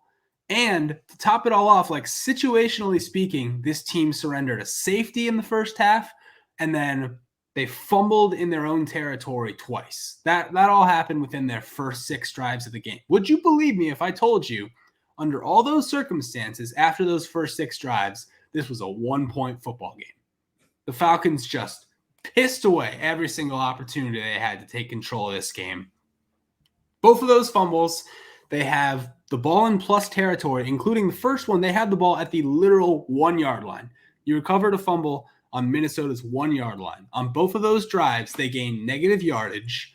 The very first play was a penalty from that 1-yard line. They had Kyle Pitts, Bijan Robinson. These are the 2 guys within the past 3 drafts that you've spent top 10 picks on. Those guys had 0 targets and or touches in the red zone yesterday. They just said, fuck that. We don't want to throw to you guys. It's Jonnu Smith season.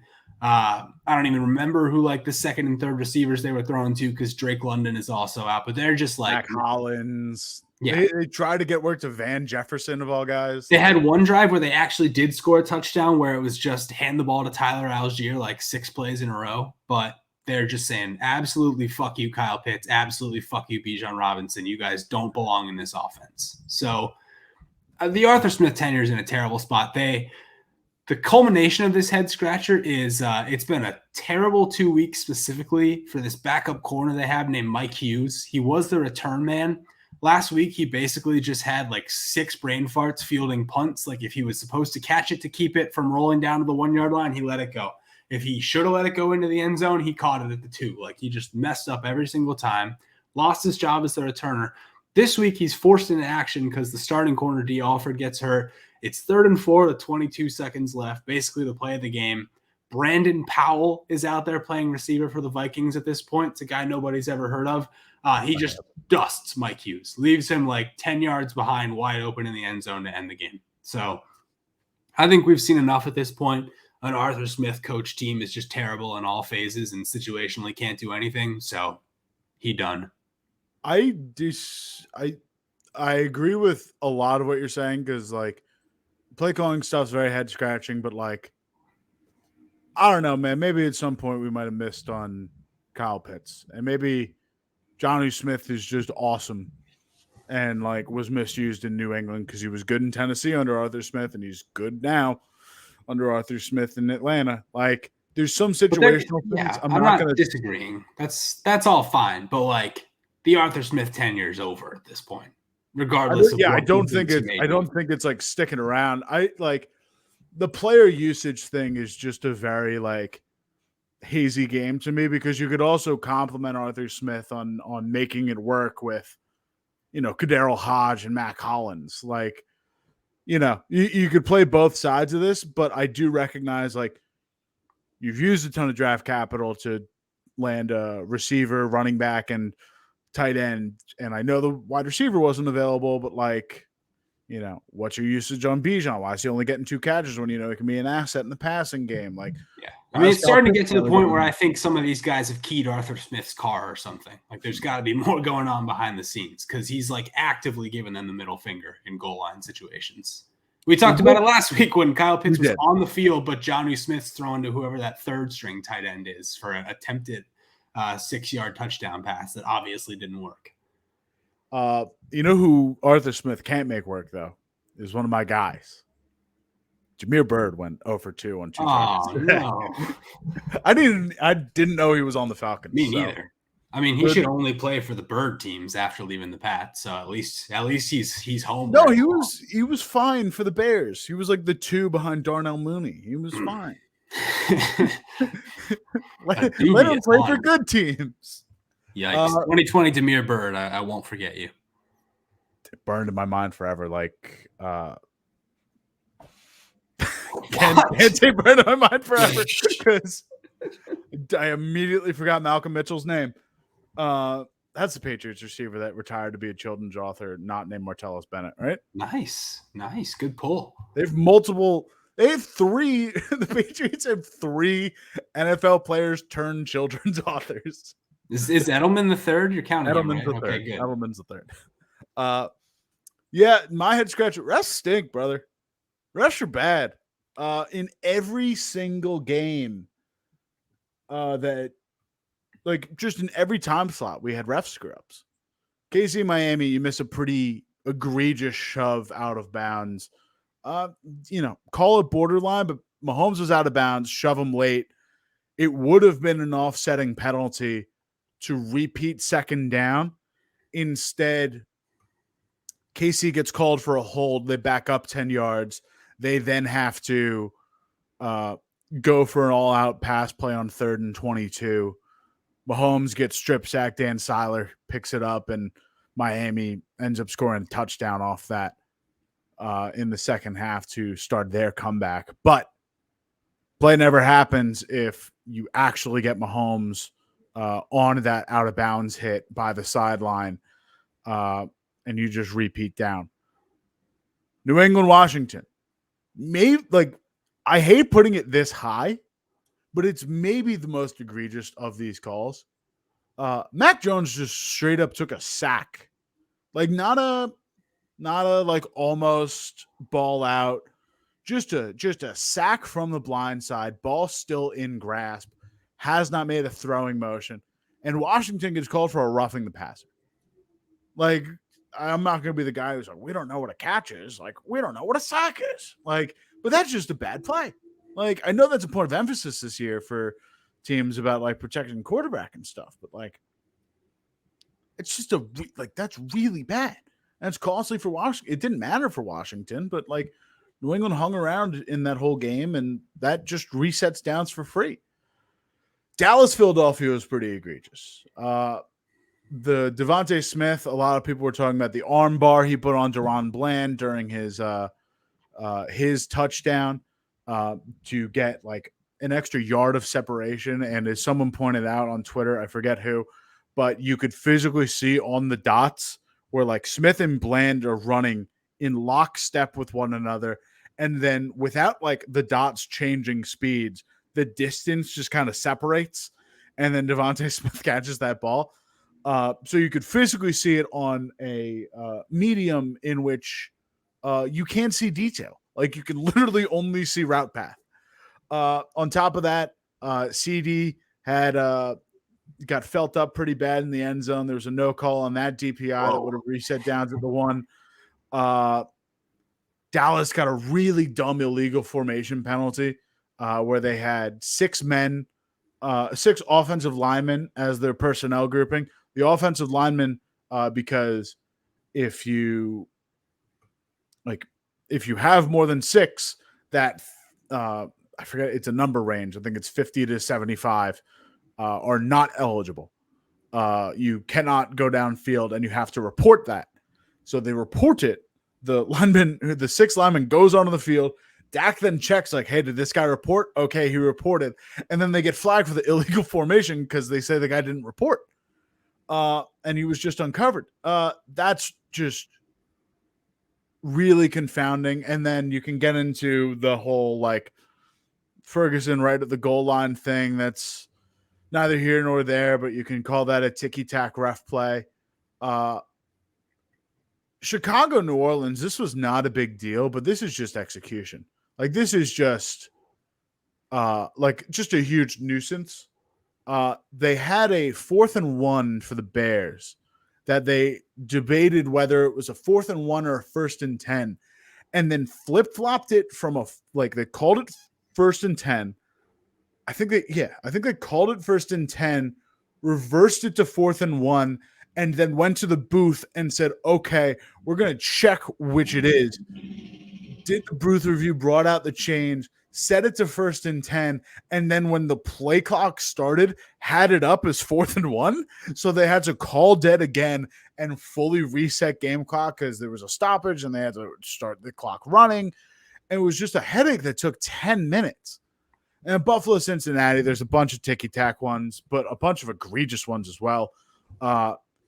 Gabe Davis, target in the end zone, gets a hand dragged across his face to the point of a little grip. Should be a face mask, ends up a no call. Josh Allen on his touchdown also just kind of like pointed at a guy and got a taunting. That's BS. But the one that was like actually bad is Josh Allen got hit on a grounding call where I forget if it's Steratore in the booth for them, NBC, or who the ref is in the sky for them, but they call the ref, and the ref, their booth ref specifically explains that when a quarterback is in the pocket, he is allowed to overthrow the quarterback without being called for a grounding. And he overthrows the receiver who has a choice route on the outside. And because the choice route receiver kind of just lets up, the ball ends up a couple extra yards. I forget if it was a choice route where he comes back or if it's a come and go. But regardless, like the receiver's going to go upfield. Allen just throws it a little quick and it ends up like a couple yards ahead. But it was just confounding. Like there was a receiver in the area and they called intentional grounding. One of the most bizarre calls I've ever seen in a game a couple of weeks ago where a running back that was blocking, I think this is the Lions game, a running back that was blocking was in the zone of a pass that should have absolutely been grounding but wasn't.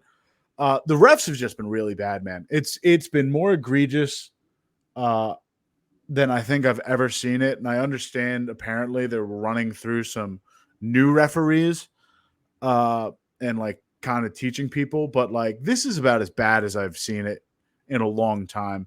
Refs are always a factor, and it's unfair to say like refs negatively impact one team or another because they kind of negatively impact the whole thing. But at the end of the day, like this is a regulatory body on an entertainment experience, and like the regulation is supposed to just keep the rails on the thing and just let it all kind of it's guardrails. Like it's some minor tweaks to not let a game get out of hand and play within a certain rule set. The majority of games, maybe the majority is a stretch, but like there's a plurality of games that just feel like a ref show now. Like they just feel like refs are making crucial deciding factors that in cases like New England, Washington are robbing players of key stats for no reason. In cases like KC, Miami are actively not penalizing players that could be hurting other players. And cases like Dallas, Philly, actively contributing to a team losing in a very close one-score game. No matter how you slice it, refs are like, even if something as banal and benign as Chicago Saints, like it's just actively taking away from the experience. It's just a worse product. Yeah, I think you danced all around it at the end there. The issue is they're and this is maybe even a bigger issue in other sports, baseball specifically is where I'm thinking of from my perspective, but they have unchecked power and like very, very little accountability. Like these post-game pressers where they just like, they're told to explain and they just quote, page 105 of the rule book and, don't actually answer the question. That's all the power they get checked on. And now we might even be making it worse by, glorifying these former refs and giving them 7-figure TV deals. Like maybe you have incentive to go out there and make it a ref show because you're angling for the NBC gig when Gene Steratore retires. So that's a whole other can of worms that I don't even know if we fully explored yet. It is a world I have not considered and that you are raising to me for the first time, and I hate it. That's it's bad. not good. But I don't know until we get full time. Does college too, by the way. Now, like you don't know college football rules compared. I know that like it's still all football, but like you're gonna pay somebody to be your TV analyst. Like you should get somebody that refs the sport. Until we get full-time refs, I'm shocked that there's like I don't know, a multi-billion-dollar league like this should just have full-time officials. You don't need these guys being lawyers in the offseason or like working crazy, demanding, intelligent careers when I don't know. You should have a pipeline for this. You should I don't know if it's whatever the USFL, XFL expansion league is going to be. I don't know if it's college, but you've got to just have a pipeline for this and you've got to make this a livable,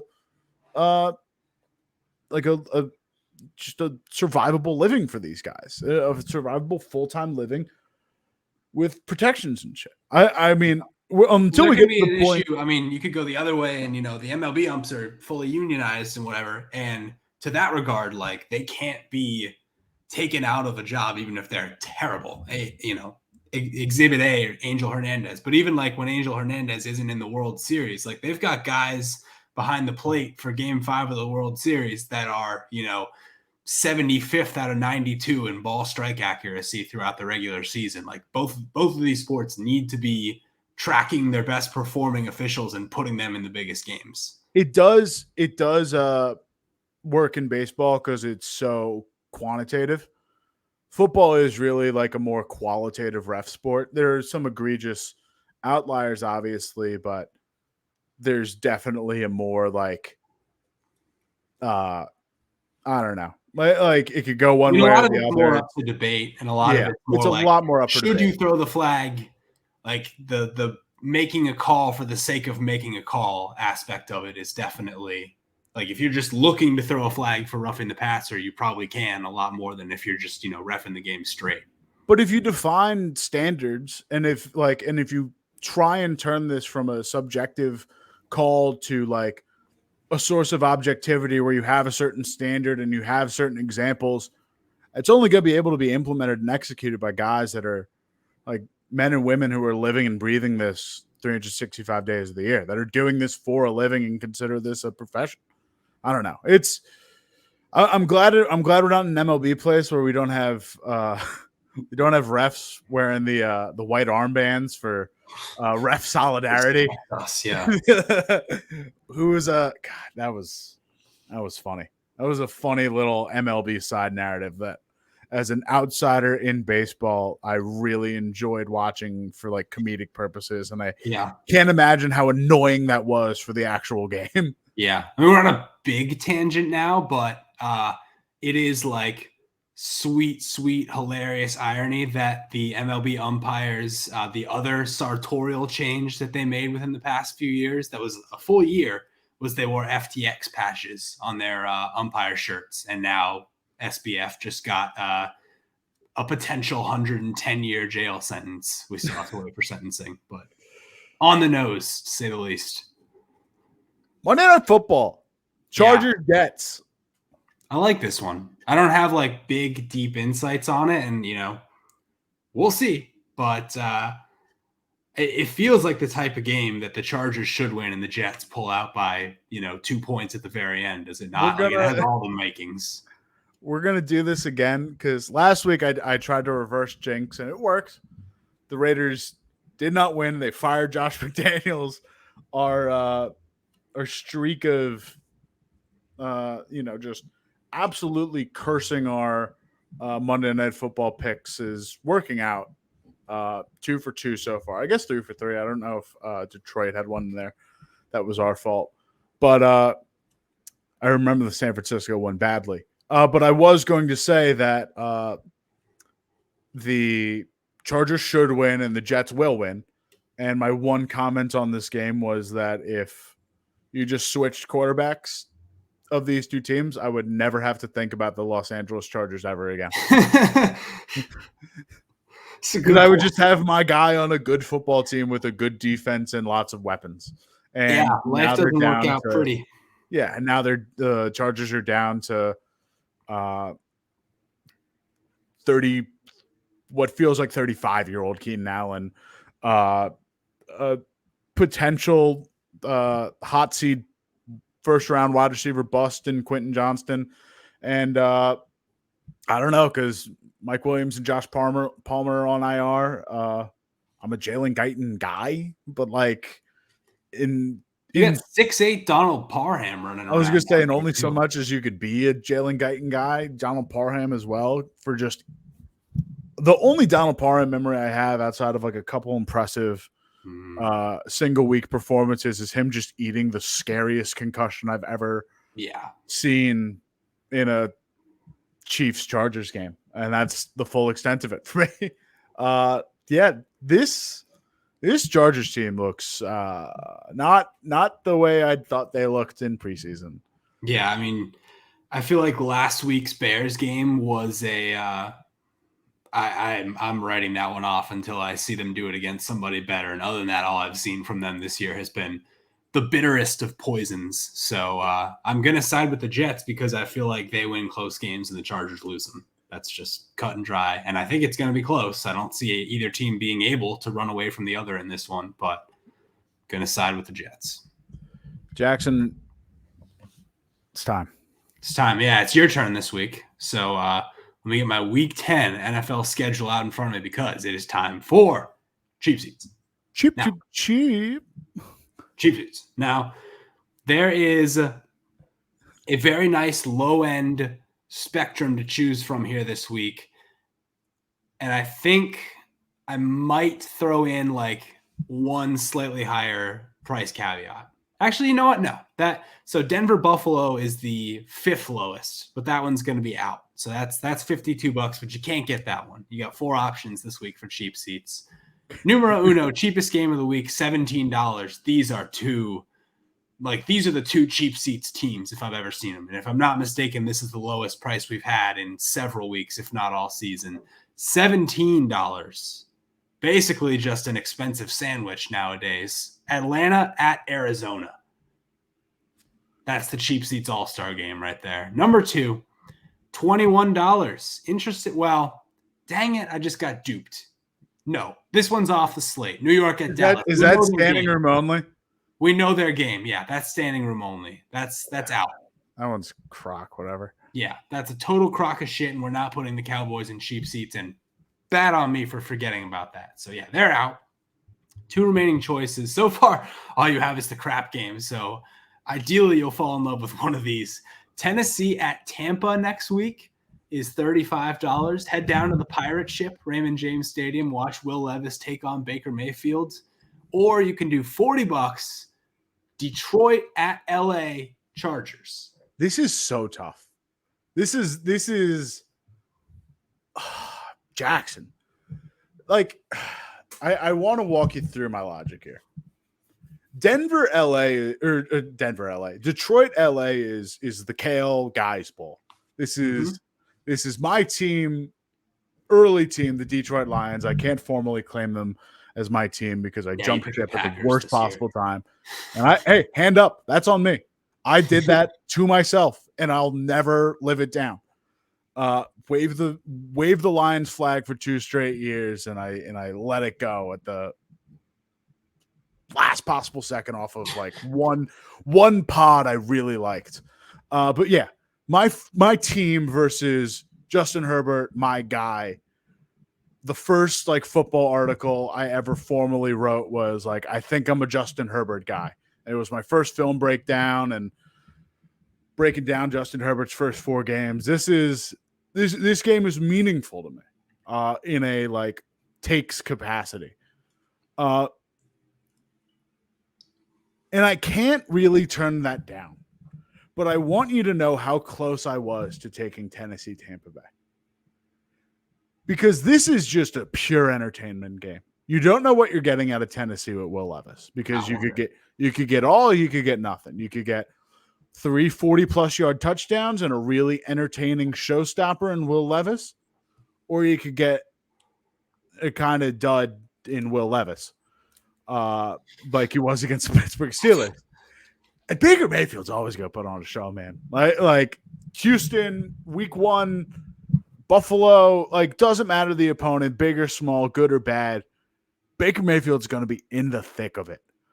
And it is so tempting to head down to Raymond James and put on a pirate hat and just step right on that ship.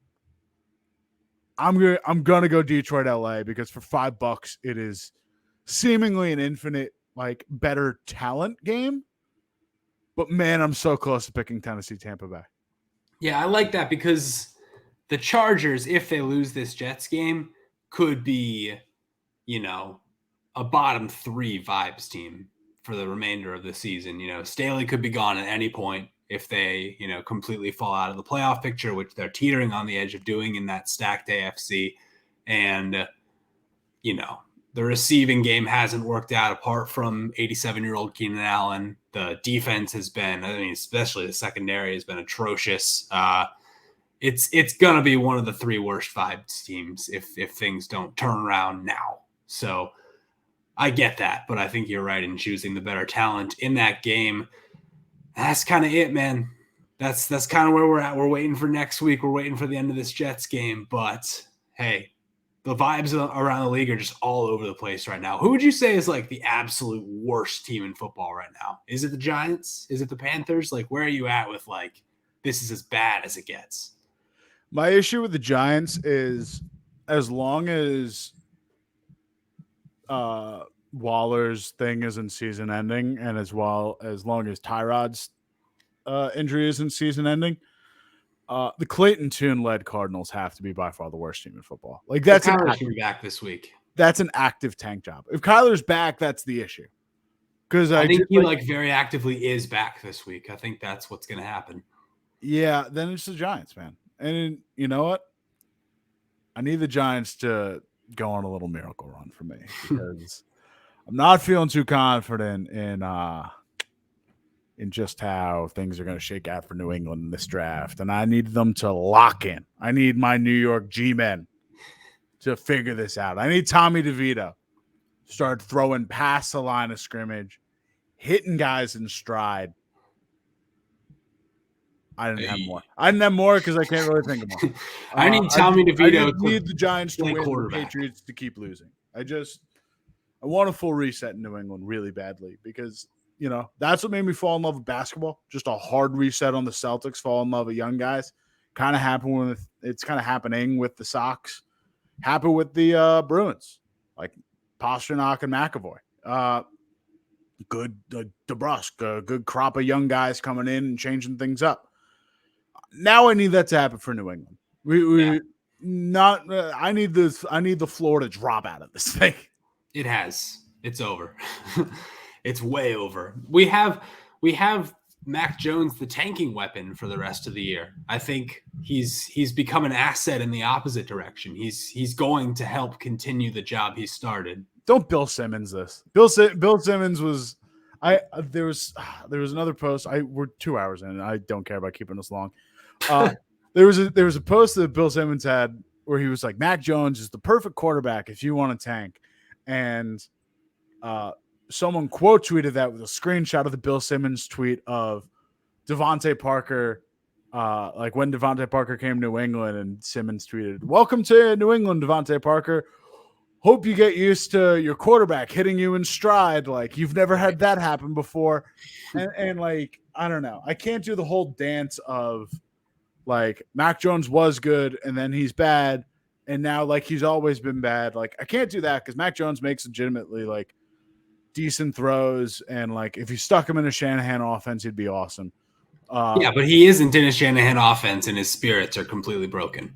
I recognize that. I fully recognize that. That's what I mean. Like I'm not saying rookie Mac Jones all of a sudden was bad, but I am saying like he will be bad for the rest of the season, and keeping him in there will support the tank.